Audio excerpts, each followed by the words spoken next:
랍사게가 그들에게 이르되 이제 히스기야에게 말하라. 대왕 아수르 왕이 이같이 말씀하시기를 내가 믿는 바 그 믿는 것이 무엇이냐. 내가 말하노니 내가 좋게 싸울 계략과 용맹이 있노라 함은 입술에 붙은 말뿐이니라. 내가 이제 누구를 믿고 나를 반역하느냐. 보라, 내가 애굽을 믿는도다. 그것은 상한 갈대 지팡이와 같은 것이라. 사람이 그것을 의지하면 손이 찔리리니 애굽 왕 바로는 그를 믿는 모든 자에게 이와 같으니라. 혹시 내가 내게 이르기를 우리는 우리 하나님 여호와를 신뢰하노라 하리라마는 그는 그의 산당과 제단을 히스기야가 제하여 버리고 유다와 예루살렘에 명령하기를 너희는 이 제단 앞에서만 예배하라 하던 그 신이 아니냐 하셨느니라. 안녕하세요. 하저교회 청소년부 친구들, 손주환 목사입니다. 네, 오늘은 이사야서 36장 말씀을 가지고 위기를 만났을 때 라는 제목으로 함께 말씀을 나누겠습니다. 우리가 살다 보면 많은 어려움을 겪고 위기를 만나게 됩니다. 위기가 전혀 없는 삶은 없죠. 문제는 그 위기를 어떻게 우리가 대처하느냐, 어떻게 반응하느냐가 관건인데요. 많은 경우 우리에게 다가오는 위기들, 특히 우리가 전혀 경험해보지 못한 위기라거나, 우리가 감당하기엔 좀 무겁고 힘든 어려움과 위기 같은 경우에는 그 위기 때문에 우리가 많이 실패하고 또 마음의 상처를 입고 때로는 돌이킬 수 없을 만큼 굉장한 충격 때문에 막 사람이 변하기도 하고, 이런 일들이 우리 삶 속에서 벌어지는 것들을 직접 겪게 되거나 아니면 간접적으로 또 보게 되는 경우들이 있는 것 같습니다. 그렇다면 우리는 위기를 만났을 때 어떻게 해야 될까요? 보통 세상에서는 위기를 만났을 때 위기관리 전략 이런 것들이 여러 솔루션들이 나와 있습니다. 특히 기업 같은 경우는 위기를 겪을 때 어떻게 그 위기를 극복해야 하는지에 대해서 많은 전략들이 나와 있고, 인터넷에 검색을 해보면 그런 자료나 그런 솔루션들이 엄청나게 많이 나와 있는데요. 주로 이제 그런 쪽에서는 세 가지를 얘기합니다. 먼저는 이제 전략을 세워야 한다. 위기를 극복하기 위한 좋은 전략이 있어야 한다. 이렇게 이야기하고요. 두 번째는 보통 이제 성공 사례들을 봐라. 위기를 극복한 여러 사례들을 참고해서 그 사례를 기초로 해서 그 사례를 좀 따라해서 그 사례를 참고해서 위기를 극복해라. 이렇게 이야기하는 내용들이 있고요. 세 번째는 이제 데이터를 가지고 오는 거죠. 어떠한 데이터를 보았더니 위기를 잘 극복한 데이터들이 있더라. 그러면 이제 그 데이터에 의존해서 그 자료를 바탕으로 위기를 극복하는, 이렇게 크게 세 가지를 이야기해요. 전략을 이야기하고, 성공 사례를 따르라고 이야기하고, 그 다음에 데이터를 이야기합니다. 이런 사례들이 우리의 삶에서, 우리는 이제 기업이 아니라 개인이고, 또 기업의 어떤 논리보다는 신앙의 논리를 따르는 사람들이기 때문에 그대로 다 적용하는 건 무리가 있습니다. 그렇지만 또 이런 것들을 우리가 무시할 수는 없어요. 그걸 따르라는 게 아니라 그런 얘기나 그런 정보를 우리가 접했을 때 사실 영향을 받을 수밖에 없습니다. 오늘 우리가 읽은 본문은 남유다의 아시리아라고 하는 나라가 침공을 해서 이제 거의 다 멸망 직전에 예루살렘만 남아있고, 예루살렘 성이 완전히 포위된 상태에서 이제 그 아시리아 군대가 남유다를 무너뜨리기 직전의 상황에 있는 그런 배경에서 기록이 되었습니다. 그래서 이사야서는 원래 예언서기 때문에 예언자의 말이 위주로 기록되어 있지만, 오늘 우리가 읽은 36장부터 39장은 어떤 역사의 이야기를 주로 기록하고 있습니다. 그런데 거기에 보면 이제 포위한 상태에서, 아시리아가 예루살렘을 포위한 상태에서 막 말로 이 사람들이 굉장히 좌절하게끔 두려워하게끔 하는 내용들이 나옵니다. 그걸 이제 두려워하게 하는 그 역할을 랍사게라고 하는 사람이 하는데요. 이 랍사게는 사람의 이름이라는 주장도 있지만 더 많은 학자들은 아마도 그 전쟁을 총괄하는 어떤 지휘관의 관직의 이름이었을 거다. 이집트의 바로가 사람 이름이 아니라 이집트의 왕을 칭하는 이름이었던 것처럼 이 랍사게도 마찬가지로 아시리아의 어떤 그 전투를 총괄하는 관직을 의미하는 것이었을 거다라고 추정합니다. 그런데 이 랍사게가 어떻게 이야기를 하냐면 이사야서 36장 1절에 보면 히스기야 왕 제14년에 아시리아 왕 사네립이 올라와서 견고한 유다의 모든 성읍을 공격하여 점령하였다 라고 하면서 4절 5절에 어떻게 이어지냐면 랍사게가 그들에게 말하였다. 히스기야에게 전하여라. 위대한 왕이신 아시리아의 임금님께서 이렇게 말씀하신다. 내가 무엇을 믿고 이렇게 자신만만하냐? 전쟁을 할 전술도 없고 군사력도 없으면서 입으로만 전쟁을 할 수 있다고 생각하느냐? 내가 지금 누구를 믿고 나에게 반역하느냐? 라고 질문을 합니다.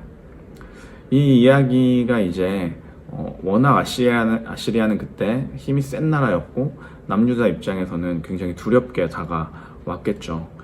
근데 이 내용들을 보면 특히나 더 무서워할 만한 내용들이 있습니다. 4절, 5절 다시 한번 보면 여기서 뭐라고 이야기하냐면 전쟁을 할 전술도 없지 않느냐라고 이야기합니다. 전쟁을 할 전술도 없지 않느냐. 네. 이건 아까 얘기한 어떤 위기관리, 위기극복 매뉴얼에 해당하는 어떤 전략, 위기를 극복하기 위한 전략이 없지 않느냐 라는 내용으로 받아들일 수 있는 거죠. 실제로 포위된 상태의 예루살렘은 그냥 사면 초가의 상황이었습니다. 그러니까 니는 어떻게 이 전쟁에서 이기려고 그래? 전략도 없잖아 라는 말에 굉장히 동요하고 두려워할 수밖에 없었던 상황이었던 거죠. 그리고 이어서 뭐라고 얘기하냐면 6절에 보면 너는 부러진 갈대 지팡이 같은 이 이집트를 의지한다고 하지만 그것을 믿고 붙드는 자는 손만 찔리게 될 것이다. 이집트 왕 바로를 신뢰하는 자는 누구나 이와 같이 될 것이다. 네. 그 당시에 이제 힘이 센 나라들이 메소포타미아 지역에 아시리아가 있었고 또 이제 이스라엘 기준으로 해서 서편이죠. 서남쪽에는 이집트라고 하는 좀 큰 나라가 있었어요. 그래서 이 유다에서는 어떻게 이집트를 좀 의지해서 아시리아를 이겨볼까 하는 생각을 했던 것 같습니다. 이거는 경험적으로 그렇게 축적이 되어 있는 거죠. 동쪽의 나라가 쳐들어올 때는 서쪽의 나라를 의지하고 큰 나라를 의지하고 서쪽의 나라가 쳐들어올 때는 동쪽의 큰 나라를 의지하는 것이 그 전까지 이스라엘이 유다가 취했던 위기를 극복하는 방식 중에 하나였습니다.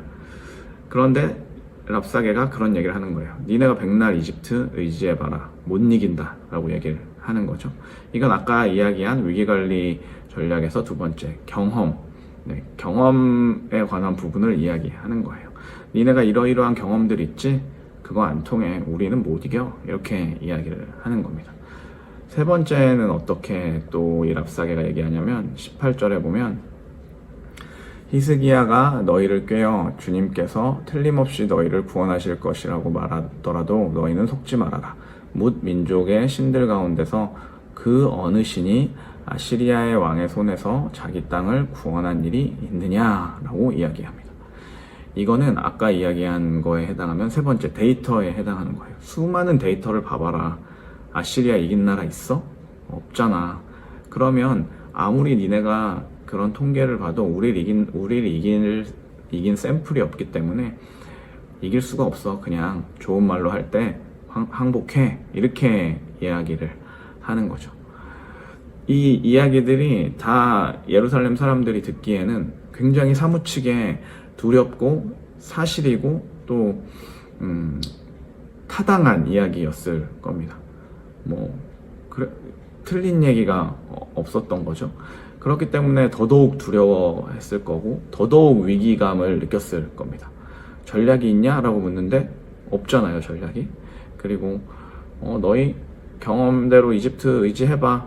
우리가 이겨. 라고 이야기하는 거. 경험도 답이 없었습니다. 데이터, 수많은 다른 나라의 전쟁의 데이터를 봐도 아시리아를 이긴 나라가 없었기 때문에 그것 또한 굉장히 이스라엘을, 유다를 주눅들게 했죠. 그렇게 사면 초과인 상황에서 결국에 이제 그 당시에 왕이었던 히스기야는 이를 어찌하나 하면서 벌벌 떨고 있었습니다. 그래서 뭐 이런저런 방법으로 위기를 극복해 보려고 어설프게 협상을 해보려고 하기도 하고요. 그냥 백성들한테 조용히 침묵해라라고 하기도 합니다. 그런 과정에서 엄청난 굴욕을 겪게 되고요. 그 굴욕을 겪은 이후에 이제 그제서야 하는 게 히스기야의 기도입니다. 네, 이 본문하고 이제 평행하는 본문이 열왕기하 19장에 나오는데요. 거기서 히스기야가 이제 그제서야 기도하기 시작합니다. 19장 14에서 16절에 보면 히스기야는 사신들에게 이 편지를 받아 읽었다. 그리고 주님의 성전으로 올라가서 주님 앞에 편지를 펴놓은 다음에 주님께 기도하였다. 그룹들 위에 계시는 주 이스라엘의 하나님, 주님만이 이 세상의 모든 나라를 다스리시는 오직 한 분뿐인 하나님이시며 하늘과 땅을 만드신 분이십니다. 주님 귀를 기울여 들어주십시오. 주님 눈여겨 보아주십시오. 살아계신 하나님을 모욕하는 말을 전한 저 사내립의 망언을 잊지 마십시오. 네. 이렇게 이제 히스기야가 그 모진 위기와 협박을 겪은 이후에 이제 하나님께 기도하기 시작하고요. 그 기도 덕분에 결국은 드라마틱하게 승리하는 내용이 나옵니다. 열왕기하 19장 7절에 보면 내가 그에게 한 영을 내려보내어 그가 뜬 소문을 듣고 자기 나라로 돌아가게 할 것이며 거기서 칼에 맞아 죽게 할 것이다. 네. 그러니까 이렇게 포위하고 있던 군대가 어떤 소문을 듣고 퇴각을 하게 되고 그리고 그로 인해서 남유다는 구원을 받게 되는 그런 내용이 나온다는 거죠. 이걸 우리가 무슨 뭐 그냥 기도만 하면 뚝딱뚝딱 다 해결된다라는 그런 뭐 어떤 요술지팡이 같이 적용하는 건 좀 무리가 있겠지만 세상이 말하는 어떤 전략과 전술과 데이터와 뭐 경험과 이런 것들 모두 중요하고 참고사항이 될지 모르지만 무엇보다 중요한 것은 주님께 나의 모든 어려움을, 나의 위기를 다 내어놓고 주님의 선하신 인도하심과 주님이 주시는 지혜, 그리고 그 위기 너머에, 그 어려움 너머에 있는 그 주님을 바라보는 것이 더욱더 중요하다는 것을 오늘 본문을 통해서 알 수가 있습니다.